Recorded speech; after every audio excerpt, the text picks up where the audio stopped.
নানা অভিযোগ, নানা দোষ, নিশানায় সন্দীপ ঘোষ। আরজি করের প্রাক্তন অধ্যক্ষ, যার বিরুদ্ধে অভিযোগের পাহাড়।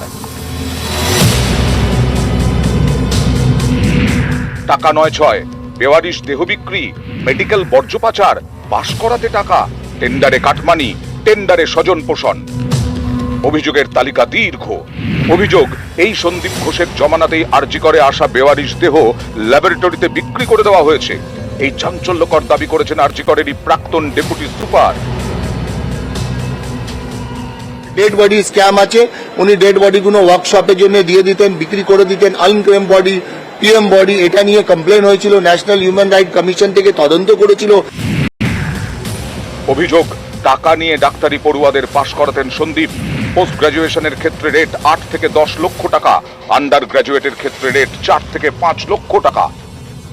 ইচ্ছে করে করানো হতো। এরকম অনেক ছেলে আছে যাদের ফেল করিয়ে পাস করানো হয়নি। ইন্টার্নশিপ কমপ্লিশন খোঁজ করুন, অনেক ছেলে আছে যাদের ক্যারিয়ার উনি নষ্ট করে দিয়েছিলেন। আলাদা লেভেলের একটা লোক Sandip Ghosh. Undergraduate, final year, intern, এরকম প্রত্যেকটা কলেজের একটা মুষ্টিমেয় একটা চাঙ্ক আছে যারা এর থেকে ডাইরেক্ট সুবিধা পায়। ছেলে বা কে একজন সাপ্লি পেয়েছে, ইন্টার্ন দাদা বললো পরের দিন, ভাই ফাইনাল ইয়ারে সাপ্লি পেয়েছিস, পাস করিয়ে দেবো 10 লাখ টাকা। 10 লাখ টাকা দিয়ে দিল, 2 লাখ টাকা সন্দীপ ঘোষ, 8 লাখ টাকা ইন্টার্ন। এরকম হামেশাই হচ্ছে। এরকম বহু অভিযোগ ওনার বিরুদ্ধে আছে। প্রত্যেকটা ইয়ারে একটা করে ফাইনাল পরীক্ষা হয়। সেই ফাইনাল পরীক্ষাতে তার প্রিয় পাত্রদের বেশি নাম্বার পাইয়ে দেওয়া এবং যারা প্রতিবাদ করতো বিভিন্ন ইস্যুতে তার বিরুদ্ধে, তার যত দুর্নীতি আছে সেই দুর্নীতির বিরুদ্ধে তাদেরকে ফেল করিয়ে দেওয়া এবং একজনকে একাধিকবার ফেল করিয়ে দেওয়া। এই অভিযোগ বহু ছাত্ররা বহুবার করেছে এবং সামনাসামনি করেছে। অভিযোগ, সন্দীপ ঘোষ অধ্যক্ষ থাকার সময় ব্যবহার হয়ে যাওয়া সিরিঞ্জ, স্যালাইনের বোতল, রাবার গ্লাভস, হ্যান্ড গ্লাভসে সব মেডিকেল বর্জ্য পাচার করা হতো। এ নিয়ে তদন্ত হয় বলে দাবি আরজি করের প্রাক্তন ডেপুটি সুপার আক্তার আলীর।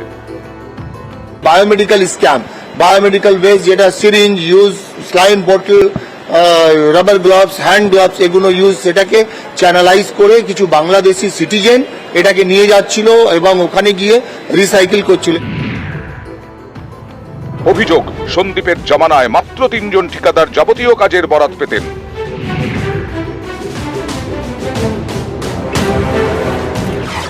অভিযোগ, এই স্বজন পোষণে সন্দীপের পকেট ভরত। এ অভিযোগ, প্রতি টেন্ডার থেকে 20% পর্যন্ত কমিশন দাবি করত সন্দীপের টিম।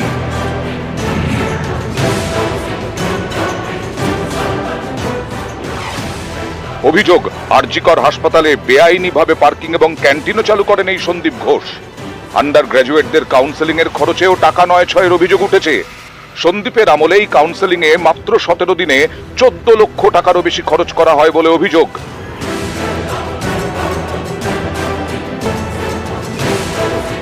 এক কথায় আরজি করের প্রাক্তন অধ্যক্ষের বিরুদ্ধে অভিযোগের পাহাড়।